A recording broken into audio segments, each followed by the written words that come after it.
ሰላም ጤና ይስጥልኝ ውድ የባሶ ሚዲያ ዩቲዩብ ቻናል ቤተሰቦች በያላችሁበት የዓለም ዳርቻ ሁሉ ሰላማችሁ ይብዛ እያልኩ የዕለቱን አጫጭር ዜናዎች ይዤ ቀርቤያለሁ። እስከ ዜናዎቹ ፍጻሜ ድረስ አብራችሁ ይቆዩ። በሊቢያ የቀድሞው መሪ ሙአመር ጋዳፊ ልጆች መካከል በፖለቲካው ረገድ እጅግ ታዋቂ የነበረው ሰይፍ አል-ኢስላም ጋዳፊ ማክሰኞ ዕለት በዚናያታን ከተማ በሚገኘው መኖሪያ ቤት ውስጥ መገደሉን ባለስልጣናት የሀገር ውስጥ መገናኛ ብዙሃን ዘግበዋል። የሰይፍ አል-ኢስላም ጋዳፊ የፖለቲካ ቡድን ባወጣው መግለጫ ግድያውን ፈሪሃዊና ከዳተኛ የክህደት ተግባር ሲል ጠርቶታል። እንደ መግለጫው ከሆነ 4 ጭምብል ያደረጉ ታጣቂዎች በዚናታን የሚገኘውን ቤቱን ሰብረው በመግባት ጥቃት ፈጽመውበታል። ገዳዮቹ ወንጀላቸውን ለመደበቅ ሲሉ በቤቱ ውስጥ ያሉ የደህንነት ካሜራዎችን ዘግተው እንደነበርም ተጠቁሟል። የሰይፍ አል-ኢስላም ጋዳፊ ጠባቂ ካሊድ አል-ዛይድ እና የፖለቲካ አማካሪው አብደላ ኡስማን የ53 ዓመቱ ጋዳፊ መሞቱን በማህበራዊ ገጻቸው አረጋግጠዋል። በትሪፖሊ የሚገኘው የከፍተኛ መንግስት ምክር ቤት የቀድሞ ኃላፊ ካሊድ አልሚሽሪ ግድያውን በተመለከተ አስቸኳይና ግልጽ ምርመራ እንዲደረግም ጥሪ አቅርቧል። ሰይፍ አል-ኢስላም ጋዳፊ በለንደን የኢኮኖሚክስ ትምህርት ቤት የተማረና በእንግሊዝኛ ቋንቋ አቀላጥፎ መናገር የሚችል ለረጅም ጊዜ የአባቱን መንግስት ለዓለም የሚያስተዋውቅ የለውጥ አራማጅ ተዳርጎ ይታይ ነበር። በተለይም ሊቢያ የጅምላ ጨራሽ መሳሪያዎችን እንድታስወግድና ከምዕራባውያን ጋር ያላትን ግንኙነት እንድታድስ ትልቅ ሚናም ተጫውቷል። ሆኖም በ2011 እንደ አውሮፓውያን አቆጣጠር አባቱን ከስልጣን ለማውረድ የተቀሰቀሰውን ተቃውሞ ተከትሎ ከቤተሰቡና ከጎሳው ጎን በመቆም የተቃዋሚዎችን አመጽ በኃይል ለመጨፍለቅ ወስኖ ነበር። በወቅቱ እስከ መጨረሻው ጥይት እንዋጋለን፣ ሊቢያ ትፈርሳለች ሲል ማስጠንቀቁም ይታወሳል። ሙአመር ጋዳፊ በ2011 ከተገደሉ በኋላ ሰይፍ አል-ኢስላም ወደ ጎረቤት ሀገር ኒጀር ሊሸሽ ሲል በዚናታን ሚሊሻዎች ታስሮ እንደነበር ይታወሳል። በ2017 በይቅርታ ከተለቀቀ በኋላ በዚናታን ከተማ ውስጥ ተደብቆ ለዓመታት ቆይቷል። በህዝብ ላይ በተፈጸመ ወንጀል በዓለም አቀፉ የወንጀለኞች ፍርድ ቤት ICC ይፈለግ የነበረ ሲሆን በትሪፖሊ ፍርድ ቤትም በሌለበት የሞት ፍርድ ተፈርዶበት ነበር።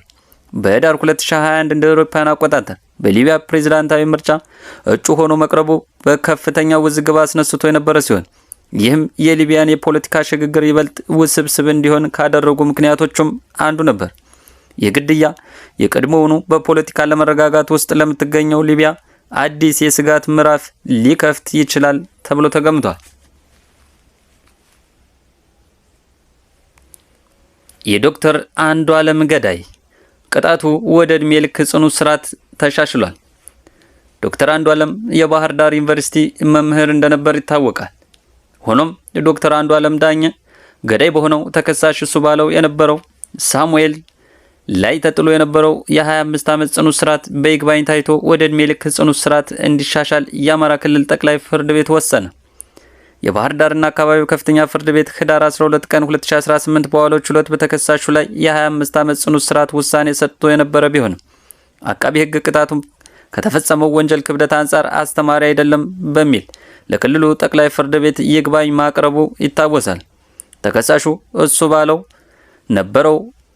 ባለው ነበረው ካልተያዘው ግብረ አበሩ ሀብታሙ ጌትነት ጋር በመሆን 3 ዋና ወንጀሎችን መፈጸሙ በችሎቱ ተረጋግጧል። የመጀመሪያው ወንጀል በሐኪም ዶክተር አንዱዓለም ዳኘ ላይ ሞትን ያስከተለ ከባድ የውንብድና ወንጀል መፈጸሙ ሲሆን ሁለተኛው ደግሞ በየዕለቱ ሌላኛው የጥበበጊዮን ስፔሻላይዝድ ሆስፒታል ሐኪም ዶክተር በረከት አማረን በጥይት ተኩሶ በመሳት የፈጸመው የመግደል ሙከራ ነው። በተጨማሪም ተከሳሹ ራሱን ለመደበቅ እንዲመቸው በሐሰት የተዘጋጁ የቀበሌ መታወቂያዎችን ይዞ ሲገለገል መገኘቱን በምርመራ ተረጋግጦ በክስ ዝርዝሩ ውስጥ ተካቷል።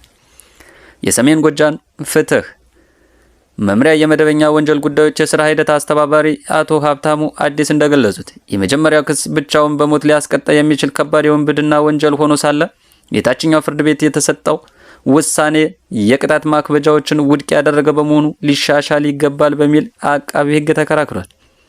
የክልሉ ጠቅላይ ፍርድ ቤትም የግራ ቀኙን ክርክር ከመረመረ በኋላ ጥር 22 ቀን 2018 በዋለው ችሎት የቀድሞውን የ25 ዓመት እስራት ወደ እድሜ ልክ ጽኑ እስራት አሻሽሎታል። ወንጀሉ ውስብስብና የተደራጀ ቢሆንም የጸጥታና የፍትህ አካላት በቅንጅት በመስራታቸው ተከሳሹ በአጭር ጊዜ ተይዞ ለፍርድ ሊቀርብ መቻሉን አቶ ሀብታሙ አክለው ገልጿል። ይህ የፍርድ ውሳኔ በሕክምና ባለሙያዎችና በማህበረሰቡ ዘንድ ከፍተኛ ትኩረት አግኝቶ የነበረው ጉዳይ ሲሆን የመጨረሻው ውሳኔ የፍትህ ስርዓቱን ያለውን ጥንካሬ የሚያሳይ መሆኑንም ተመላክቷል። የኤርትራ የማስታወቂያ ሚኒስቴር አቶ የማነ ገብረ መስቀል የኢትዮጵያ ጠቅላይ ሚኒስትር አብይ አህመድ በሕዝብ ተወካዮች ምክር ቤት ቀርበው የኤርትራን ጦር ሚና በተመለከተ የሰጡት መግለጫ ከእውነት የራቀና ለጦርነት አጀንዳ ሰበብ ፍለጋ የቀረበ ሲሉ በጽኑ ተቃውመዋል። ሚኒስትሩ በማህበራዊ ትስስር ገጻቸው ባወጡት መግለጫ በኢትዮጵያ መንግስት በኩል አሁን እየቀረበ ያለው ክስ ቀደም ሲል ከነበረው ይፋዊ አቋም ጋር የሚጋጭ መሆኑን ጠቁመዋል። አቶ የማነ ገብረ መስቀል እንዳሉት የብልጽግና ፓርቲ መሪዎች በከፍተኛ የጦር መኮንኖች በሰሜኑ ጦርነት ወቅትም ሆነ ከጦርነቱ በኋላ ለረጅም ጊዜ ለኤርትራ ሰራዊት ከፍተኛ ምስጋና ሲያቀርቡና የመንግስት የክብር ሜዳሊያዎችን ሲሸልሙ እንደነበር አስታውሰዋል። አሁን የቀረበው ክስ ግን ይህን ታሪክ እውነታ የካደና የህዝብን ግንዛቤ ለማዛባት የታለመ ነውም ብለዋል። ሚኒስትሩ አክሎም አሁን እየቀረበ ያለው ክስ የባህር በር ጥያቄን መሰረት አድርጎ በኤርትራ ላይ ለታቀደው ወታደራዊ አጀንዳ ማመቻቻና ማስተባበያ እንዲሆን ታስቦ የተዘጋጀ ነው ሲሉም ገልጸዋል። ቀይ ባህርን በሚመለከት በተደጋጋሚ አንስቻለሁ። ደግሜ አቋሜን ለመግለጽ እንዲመቸኝ እስራኤል የጎላን ተራራ ለምን ያዘች? እስራኤል የጎላን ተራራ ያዘችው ለናሽናል ሴኩሪቲ፣ ለህልውናዬ፣ ለኤግዚስተንሲ ችግር ያጋጥመኛል ብላ ስላመነች ነው። ኢትዮጵያ የባህር አክሰስ አያስፈልጋትም ብሎ የሚያምን አይገባትም ብሎ የሚያምን ሰው አንድ ተፈጥሯዊ ህግ የሳተ ይመስለኛል። ሰው ይወለዳል፣ ሰው ያድጋል፣ ሰው ለማብራሪያ ያህል የጎላን ኮረብታዎች ከሶሪያ የተያዙና በአሁኑ ወቅት በእስራኤል ቁጥጥር ስር ያሉ ስትራቴጂያዊ ስፍራዎች ሲሆኑ ጠቅላይ ሚኒስትሩ ይህንን ንጽጽር ለባህር በር ጥያቄያቸው እንደ ማሳያ መጠቀማቸው በኤርትራ በኩል እንደ ወታደራዊ ስጋት ተወስዷል። የኤርትራ መንግስት በከፍተኛ ባለስልጣኑ በኩል የሰጠው ይህ ምላሽ በሁለቱ ሀገራት መካከል የነበረው ወታደራዊ ትብብር አብቅቶ ወደ ከፍተኛ የዲፕሎማሲያዊና የቃላት ፍጥጫ መሸጋገሩን የሚያረጋግጥ ነው። በኢትዮጵያ በኩል የቀረበው የኤርትራ አማጽያን እየደገፈች ነው የሚለው ክስና በኤርትራ በኩል ደግሞ የኢትዮጵያ ጦርነት ለመጀመር ሰበብ እየፈለገች ነው የሚለው ውንጀላ ቀጠናውን ለከፍተኛ ስጋት ዳርጎታል። ዜናዎቹ እነዚህን ይመስሉ ነበር። አብራችሁኝ ስለቆያችሁ ከልብ እያመሰገንኩ ለቻናሉ አዲስ ከሆናችሁ ሰብስክራይብ ማድረግዎን አይርሱ።